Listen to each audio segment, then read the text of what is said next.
If you don't believe in ghosts, if you don't mind dummies, if you think nothing scares you, then think again. Really hard. Alright, folks. We're here to actually talk about, oh, hello, Goosebumps fans. Halloween occasion. Of course, it's not going to be Halloween when you listen to this because most likely you're listening to this later or whatever. But, anyways, let's get down to business and talk about what happened to the previous family. How did they get rid of Slappy? Now, getting rid of Slappy is freaking damn hard, but considering, I don't know, it's kind of excuse me. I'm just gonna do the premise of we got the two books, the first two books. We're just gonna wrap around this premise, and then most likely with the third book, I'll try to actually think of premises on that one. Which, side note, when it comes to the third book, I'm not gonna do any differences or anything because I'm pretty soon about to overlap to where I actually am like, oh, I already did it already because, well, don't really need to do it if I already did it before. Anyways, when it comes to this, we have the first thing of this is the first time where we have two. The third one actually does a little bit of issue, and I guess this is actually a good shout out to one person who actually wants me to talk about the words and the stuff, but I'm gonna do it like this instead of actually truly going deep and reading and stuff. So the first two books. The first book, we got Mr. Wood being woken up by the words, with proximity being Slappy being nearby, I think.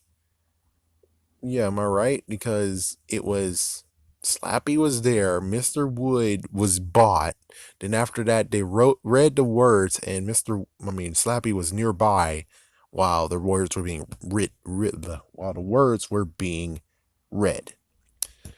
Now, if that's true, then that means that proximity wakes up the dummies, even though in the third book we have a issue. Third book we have a serious issue. But with all that, let's just focus on the two books. So when it comes to that, I guess that means whoever read them, both of the dummies are basically connected to the person. Even though you're connected to them, one sister had one, another sister had another. So it's kind of weird how that worked out to where it's like, then who has ownership of it? It's like, who exactly actually is bonded and connected to Slappy here? Because I guess technically it's like, we don't really know for sure.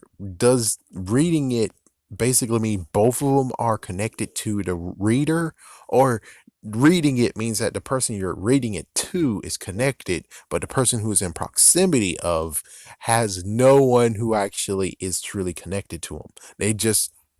It was just a side effect. It's that almost everyone gets affected by it, but not connected. If that's true, then Slappy's able to be easily dissed and thrown away because he's not connected to anyone. He's not connected to it at all. Given we do have this comic book, but the comic book is the only one that actually was like, oh yeah, Mr. Wood is Slappy. He just jumped from one body to another. And it's like, yeah, but that's a comic book and it doesn't count, I think. It's like, I think it doesn't count right now. So let's just put a pin in that and throw the comic away because it doesn't really matter. So the only question is, how did they get rid of it? And book wise, I'm like, whoa. I thought they actually went to the secondhand store and gave it to him. Or hold on, yeah, because Mr. Wood was, oh fuck. Oh shit. Okay, hold on. So Mr. Wood was bought. Slappy was already bought. So where did they get Slappy from? Yeah, and plus I'm pretty sure if it was from the same pawn shop, because apparently in the book he's from the pawn shop, and I'm like, whoa, well, shouldn't that have hardened him up? Well, actually, yeah, it's like that should have hardened him up, especially if that's where he originally came from, was a pawn shop, and then there you go. But I'm pretty sure the pawn shop. Let me see what happened in the first one. The first book, he didn't get a scratch or anything on him, so That's one thing. It's like, yeah, he didn't get a scratch or anything on him. He, I don't know. It's odd. And apparently, from the person who he kind of actually sparked this video. But on the other hand, it's just I'm on book two.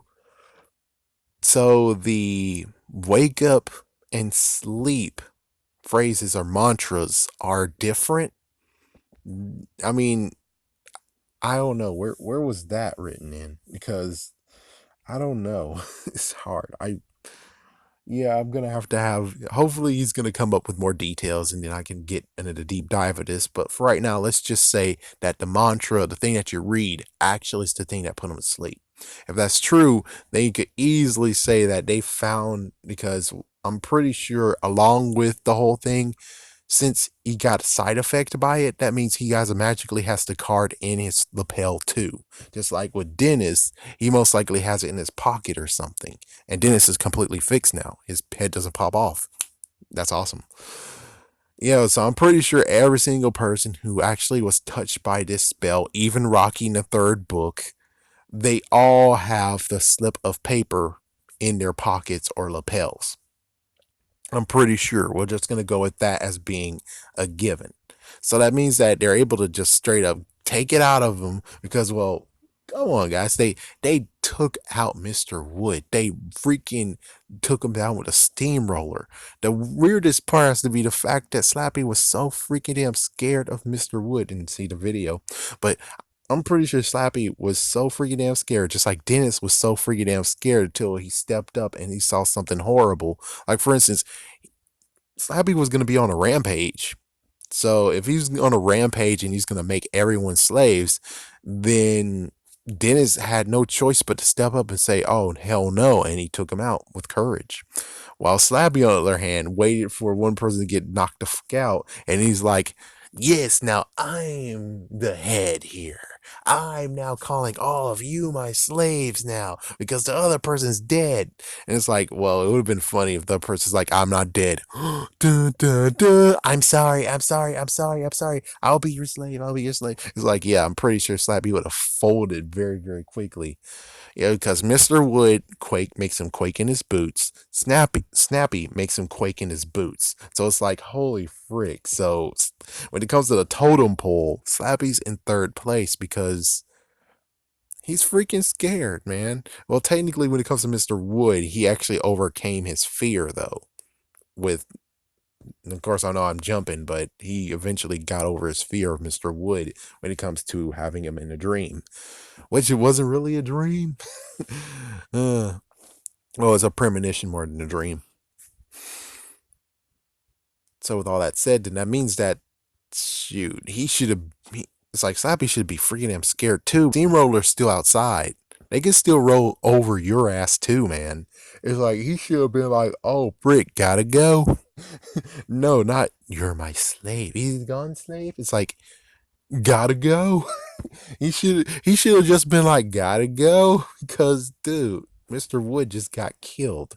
You can get killed the same way too. It's not like that steamroller's not outside still. So it's like, yeah. So we have two scenarios here. Scenario one, they put him to sleep, and as soon as they put him to sleep, they threw him to a pawn shop and got like what, $5 from him.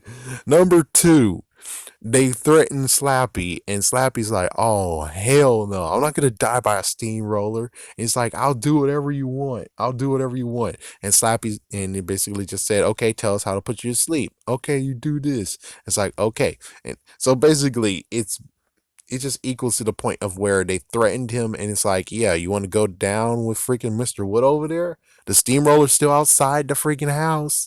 We can steamroll you. Actually, no, sorry, they didn't. They didn't operate the steamroller. Steamroller actually went by itself. Oh, damn it.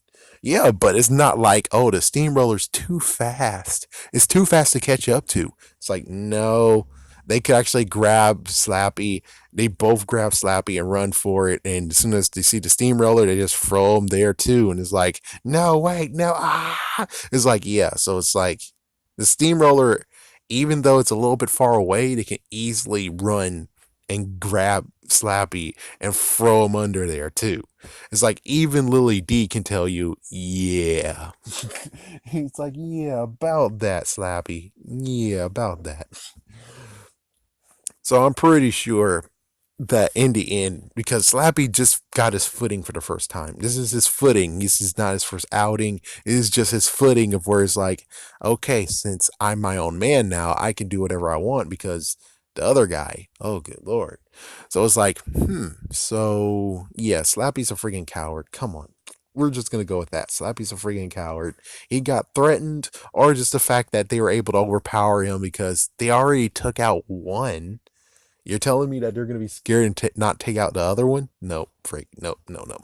They took him out. They took him out and then threw him in the pawn shop, and that's how we got to the second book. I'm pretty sure that's how it ended up.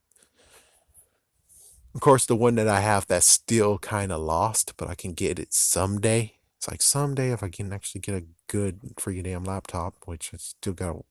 Anyways, besides my personal stuff, it's like I was kind of thinking of maybe he could actually have made an army full of zombie slaves that he's able to actually just control all of them. Like he controlled one family and he says, okay, well, I'm controlling one family. And when you hear my call, you'll come to me. So he's going to make an army of freaking slaves. So he goes house to house trying to make sure he's able to get more and more and more. But he's only able to ever do the first family. It's like, damn, man, your freaking mission sucks, Slappy. Your mission sucks.